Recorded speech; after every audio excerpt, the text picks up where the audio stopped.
Welcome to today's video where we're starting off here at Yashio Factory because I needed to come pick up some tires. I slept on putting an order in time.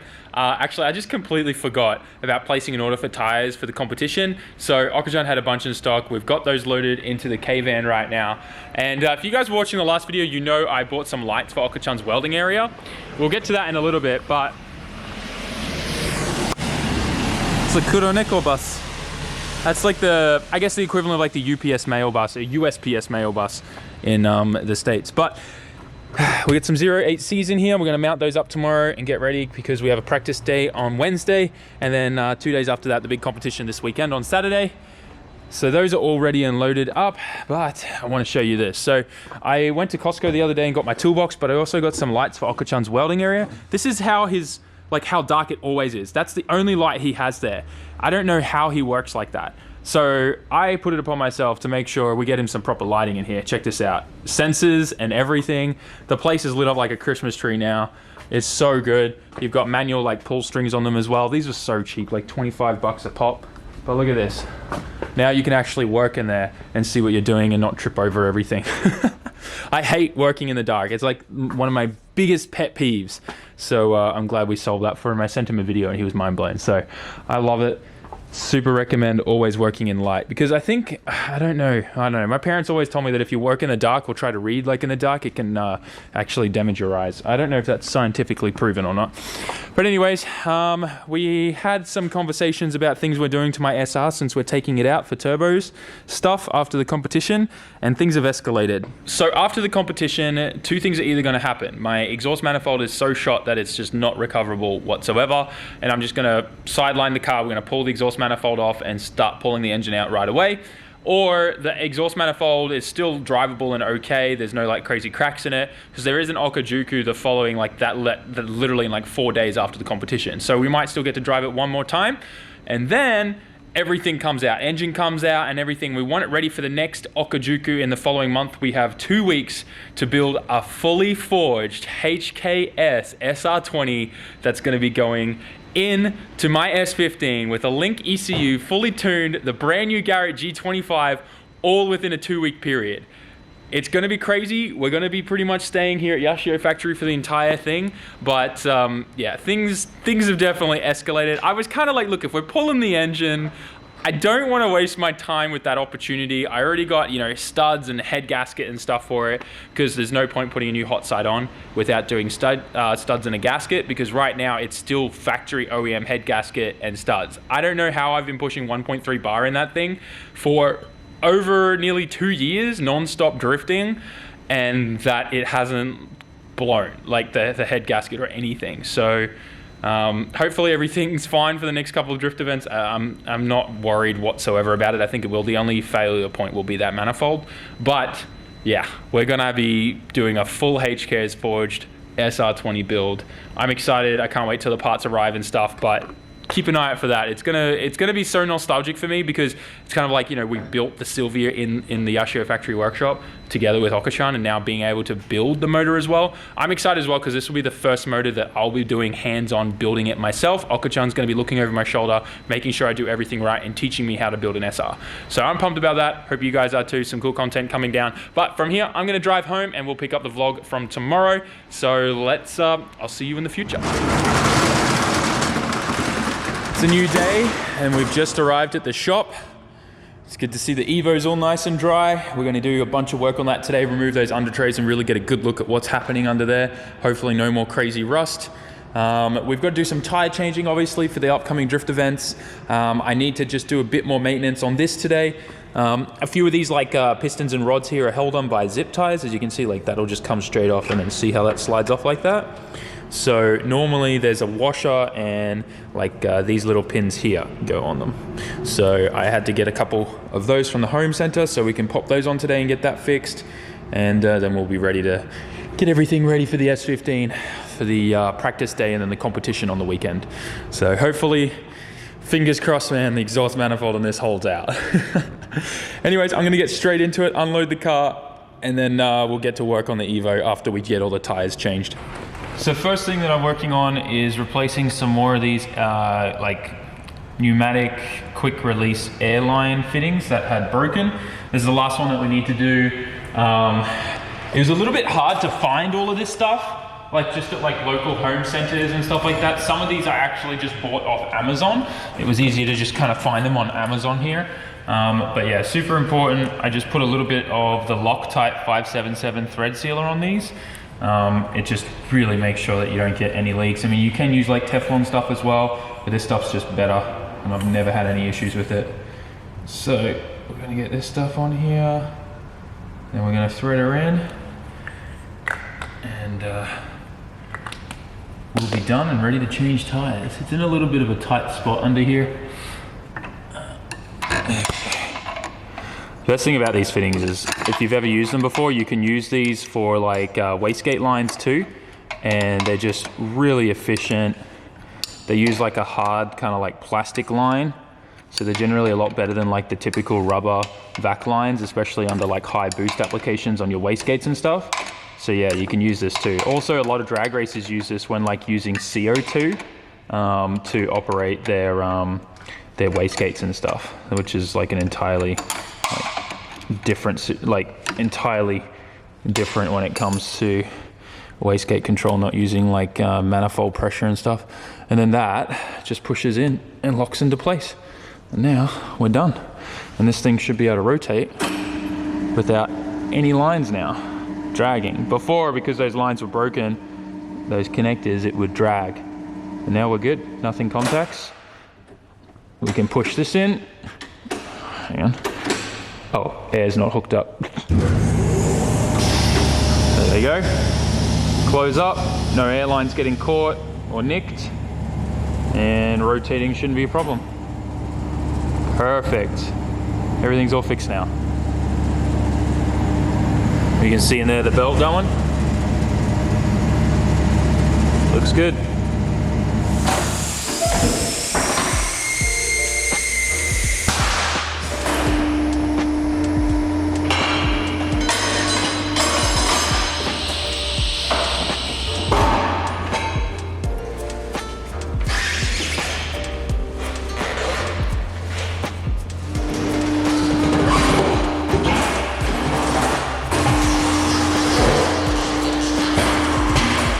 Gosh, it's so good.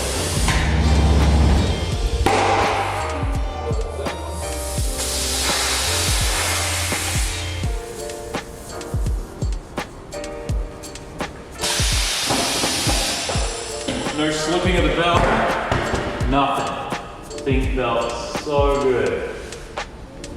And we're mounted. Alright, we've got another 3 to do. Let's get to it. So I finished mounting all the tires and everything for the S15. I decided I didn't really want to bore you guys with changing tires and mounting, but one thing I will show you is I gave these wheels a clean and they came up brand new again. Freaking love good wheel cleaners. Anyways, time to get stuck into the Evo, and I've kind of made some discoveries with this thing. It seems like at some point in this section here, I think when they were rallying it, they hit a really big rock. And it seems like it smacked a little hole in the floor pan here, and you can see they just kind of welded it up really bad there. I don't know who was welding this thing, because there's some dodgy welds all over this thing. There's a few parts here with the rust and the seal that's definitely a little bit sketchy. I'm planning to get the seals all replaced with brand new ones from Mitsubishi. You can still get them, so should be pretty good. This whole like rocker panel and seal will get completely replaced, and we should be good. Now, a lot of people have been asking about the cage in here, and it's kind of half in here. The rest of the arms and stuff are at John's shop, so I need to go and get that. But you can't really fully remove the cage because the bolts that go through the feet here through the other end of them are under this. So we can't really undo and pull out the cage until we take these bottom plates off, as well as I'm sure there's a lot of things hiding under here that I want to see and have a look at, and we'll go from there. So my goal is to pretty much try and get all these alloy plate protection plates off today, and hopefully we can also remove the cage and get this thing stripped out even more. You can see like all these bolts and nuts coming through here. These are all for those alloy plates. So I should be able to just like get a spanner on there, hold it kind of with my long lanky arms, and then as well put my ratchet gun under there and be able to get them all off. Worst case scenario, we've got the angle grinder and we can cut the heads off and we should be good.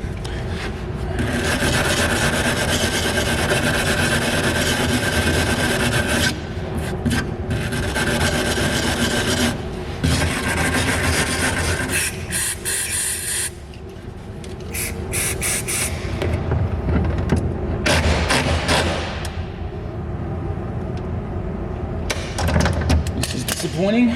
Pretty much all the Allen key heads are completely stripped and none of them are working. So we're gonna definitely have to cut the heads off with the angle grinder. The other issue as well is a lot of these are caked on with so much paint when they put them in that the nuts themselves are getting stuck on them. So once I'm able to cut with the angle grinder, the head of the bolts off with the Allen key, this should just be able to pull straight out. So I think that's what we're gonna have to do. I've misplaced my safety glasses, so I'm gonna go straight to the home center now and buy a couple pairs. I'd rather protect my eyes than try to rush and get this done. So I'm gonna quickly go get a couple pairs of those, maybe a coffee on the way. Luckily there's a home center right around the corner from the shop, so we'll be back real quick and get this sorted out. Just arrived at the Royal Home Center and I couldn't help but notice this lonely JZX here. Spicy, love those wheels, nice combo with the black hood. They've also got charging ports here now, all those electric EVs charging up. Anyways, gonna head inside, get my safety glasses, get back to the shop, get those plates off the Evo. Ended up settling for a pair of goggles and a normal pair of safety glasses. I prefer to use these when using an angle grinder though, because I've actually used normal ones before and had little pieces of stuff like flick up through the sides or like under my eye and then bounce in. It's like every time I've pretty much gotten something in my eye recently has been wearing a pair of these. So I got these for just like, you know, if I'm working under a car or something, and these for when I'm using the angle grinder and anything else that could like propel foreign objects into my eyes and just protect everything around it. So back at the shop, and I did start grinding these off, and unfortunately my camera, when I thought I hit record, I actually didn't. Now I've only got one more to get done, and then this whole thing will come down. You can already see under here a fair bit that it's just surface rust, which is really, really lucky. It seems like there was actually already like a coating on this. So hopefully we're going to be okay. I'm going to continue to remove this last bolt. I'm gonna get something to hold this up though, so it doesn't just like fall down on me and the grinder while it's on, and then we should be good.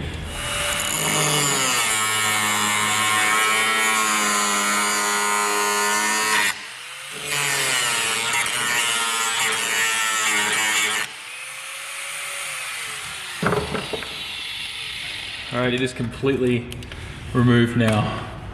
Oh wow. It's actually better than I was expecting under there. That's amazing. So much dirt on this though. Let's get this out. All right. Woo.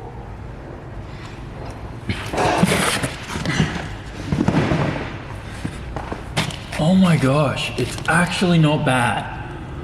That's a miracle, isn't it? A little bit sketchy here, but that's surface rust, so that can come off, and that's where that hole was, where it looks like a big rock has hit it here. But all up here, it's pretty good. Light surface rust. Oh my God, what is this? Oh, that's a clump of dirt. Oh my gosh, look at this stuff. Clumps of dirt like this just falling out from under that. And, oh my God. How is that in there? It's been in there for a long time. Oh, I need something to hit it, hang on. Oh, jeez. All under that dirt is dry, not a single bit of rust. That's incredible. It's like the dirt, man, it goes against everything I know. Like normally where there's dirt collecting, moisture stays, right? I think we got away with that really, really lucky. And now we can get access to the bolts here for the cage. The cage removed. It's really not that bad under here, it's all surface. This is all gonna come up really well once it gets sandblasted. Oh man, I'm so excited about this. The seals definitely need to be replaced, like I said though. These are, well, I mean, it depends. If the body guy thinks he can repair them, he can, but I can see here that this one's been really damaged, so it's probably better to just replace this one. I'm so excited. This is, oh man, it's so good. If you thought there was a lot of dirt under the card, look at it here. Like this is all still on this plate. It's insane. And then look at this hole here. This is where that big rock, I think, hit and went into the body and damaged it a bit. Crazy, hey, that it even went through this alloy plating. This guy was like rallying the crap out of this thing. So awesome. I'm glad that this thing has like a crazy history like that. Actually legitimately uses a rally car. And now we're turning it back into like a street monster. This thing's gonna be so cool. We crash and we burn, we're alone in this world.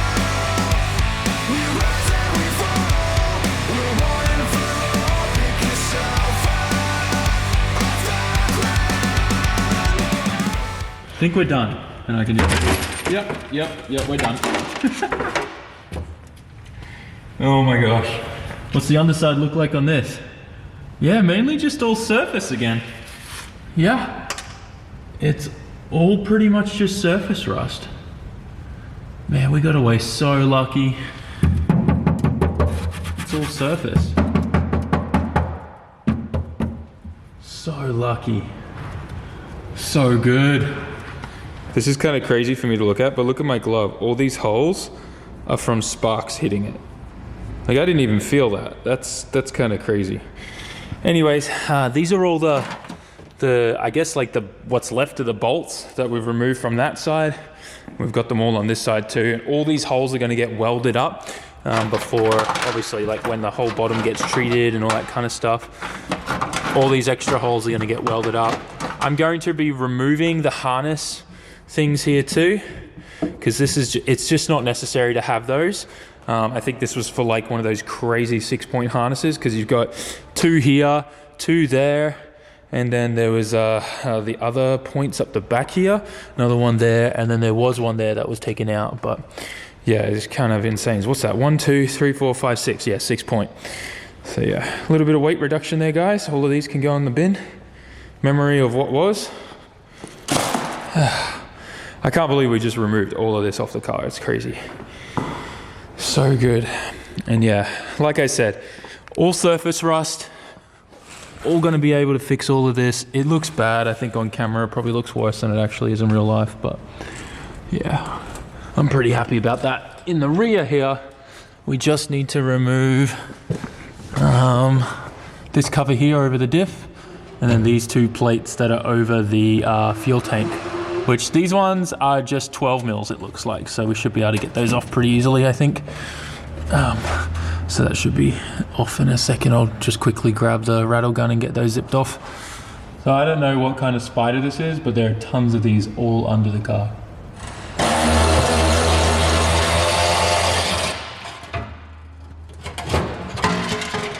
These are still in pretty good condition. I may actually keep these, I'm not sure yet. These I think will be useful, I think. We'll see, it might be a cool thing to keep.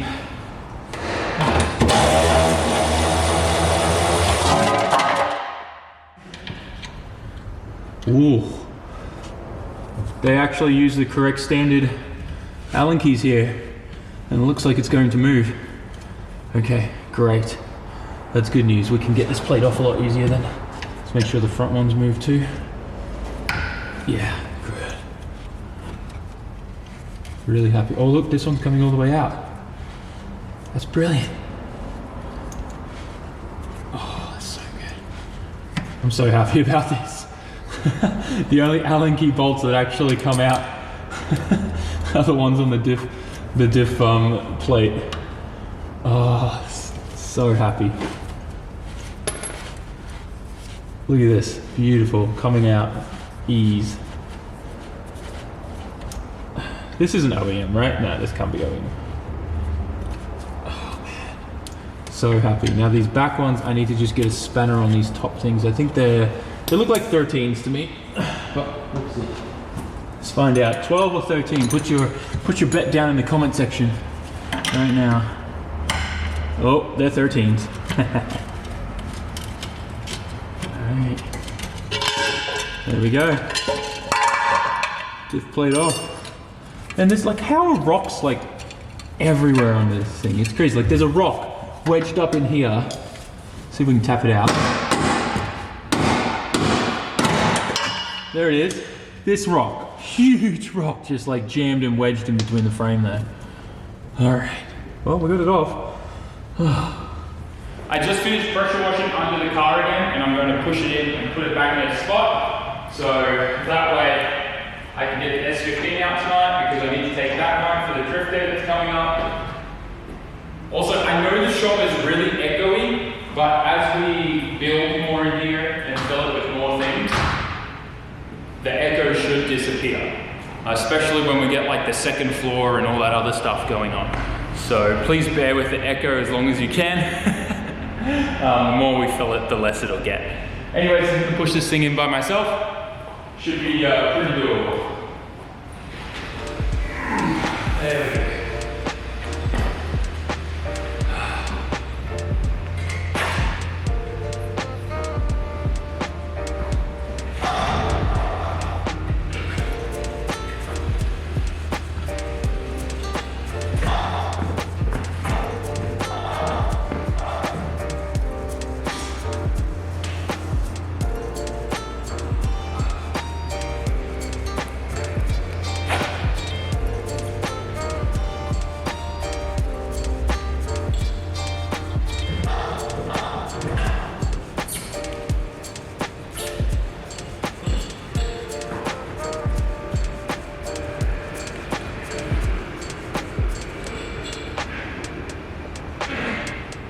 Getting the S15 ready for the upcoming track day, and good news for you guys is we're taking this thing home today. So probably in the next clip, you're gonna be hearing wastegate. I know how much you've been missing this, so here we go, hit some gate, baby. Woohoo! She's back, baby. She's back. Uppskattet. May's got, of course, her favorite LZ drink there. Time warping ahead, we're at our favorite Thai restaurant having dinner, and we'll wrap things up once we get home. But did you have a good day, May? Yeah. Have a good day. Can you stop focusing on my face? Just getting home now, guys, and I hope you enjoyed today's video. I'm so stoked that we finally got those under tray plates off the Evo. To be honest, I've been putting it off for the longest time because I've actually been really worried if there was going to be like a huge hole, like hidden crazy rust under there. But from everything I saw today, it looks like we're pretty much perfect. Well, when I say perfect, I'm not saying like the condition's perfect. I'm just saying like it's perfect for fixing and restoring and not having to do a crazy amount of work on that underbody. It looks like we're going to be able to, like I said, treat it, sandblast it, and then pretty much I think it's going to be like, you know, special primers and all that kind of stuff, and then it'll get undercoated again. So I'm pretty excited about that, and I hope you guys are too. The Evo's getting that little bit more closer. I snapped a bunch of pictures today, so then when I go and have those meetings this week with the body shops, and we hopefully will make a decision by the end of this week on who's going to be doing the work, and we'll organize a date to drop it off, and things will continue from there. So anyways, guys, I'm going to leave you with that. Smash that like button, write us a comment, and subscribe, and I'll see you all in the next vlog. Peace out. Jamata.